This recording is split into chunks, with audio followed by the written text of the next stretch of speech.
Hello, everybody. We're reading the first chapter of the Bhagavad Gita, and we're on stanza 18.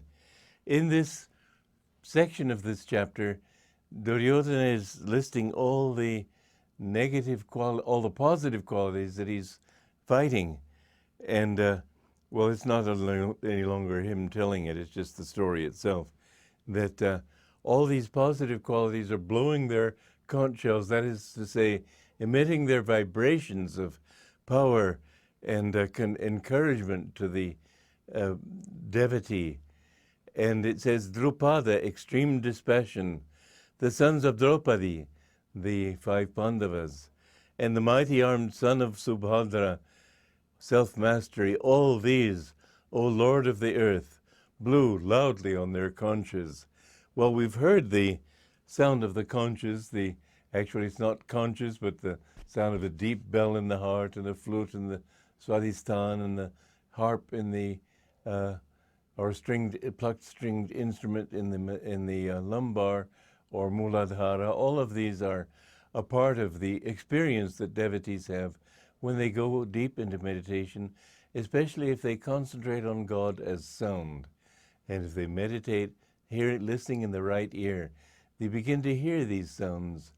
Listen, they're a very good focus for your concentration.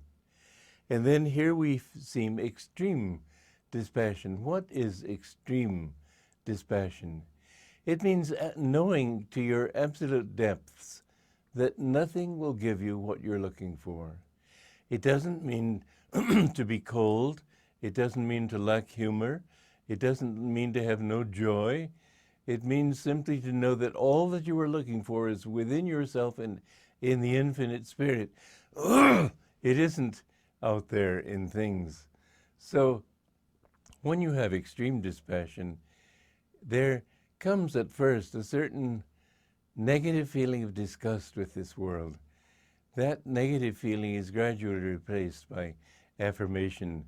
In the beginning, you just think, this world is such a place of disappointment. Everything that I've ever tried to do disappointed me. Every plan, every project. You know, the thing is that with this principle of duality on which the whole universe was founded, it means that for every pleasure there has to be a pain.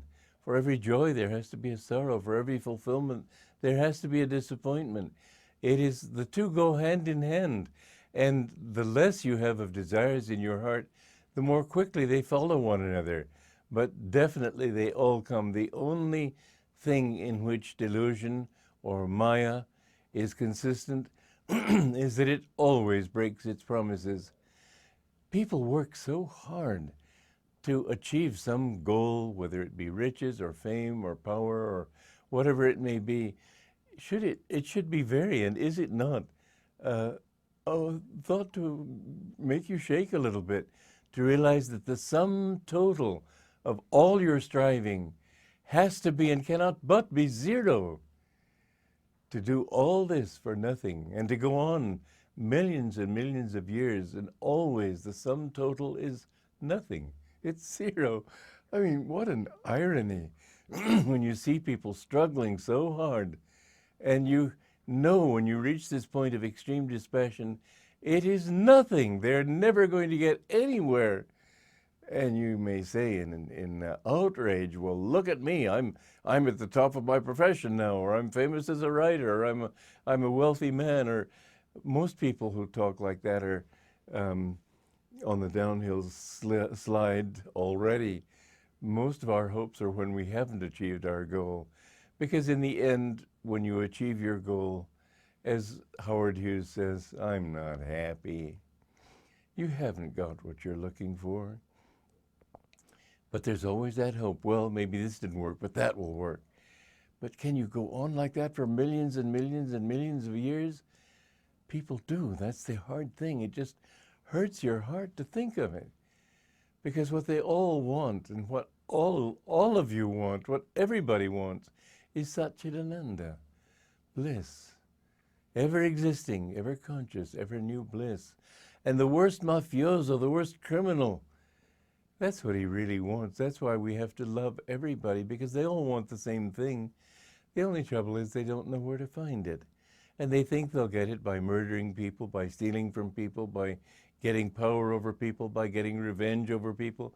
It doesn't work.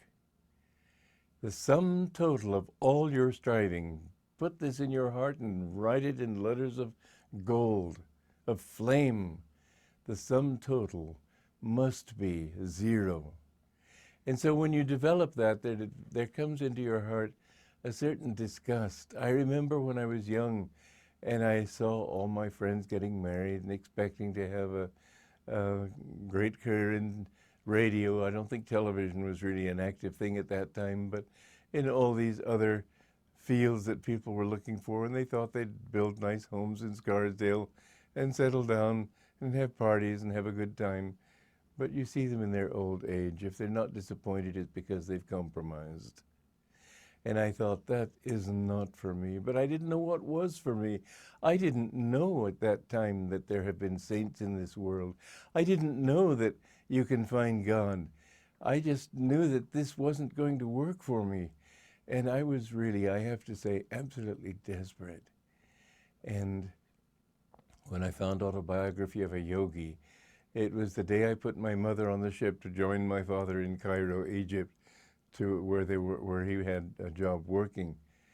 And the day I found it, oh, it was such a relief. And I read it between tears of laughter and tears of greater, tears and laughter, tears of joy and laughter of greater joy, or vice versa, any way you want to put it.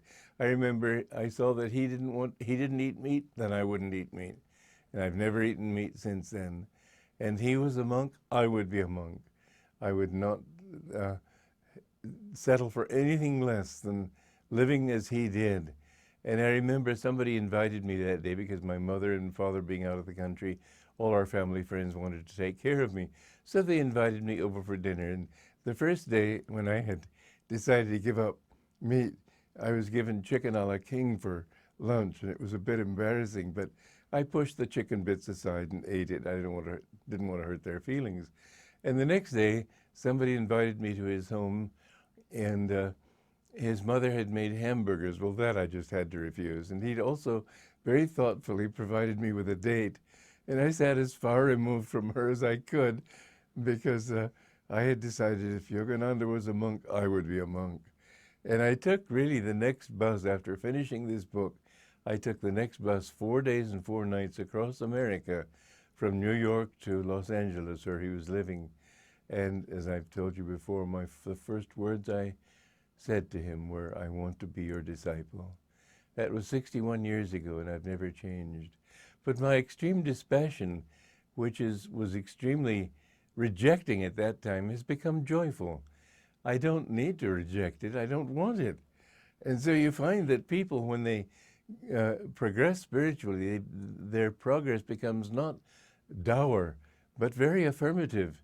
You see that you can enjoy yourself everywhere, and everything is an expression of divine bliss. It's a wonderful experience. So extreme dispassion has its negative side, but in time it has its positive side. And remember, it also is not cold toward other people. In your dispassion, you feel a deep desire to help other people to find the truth. And so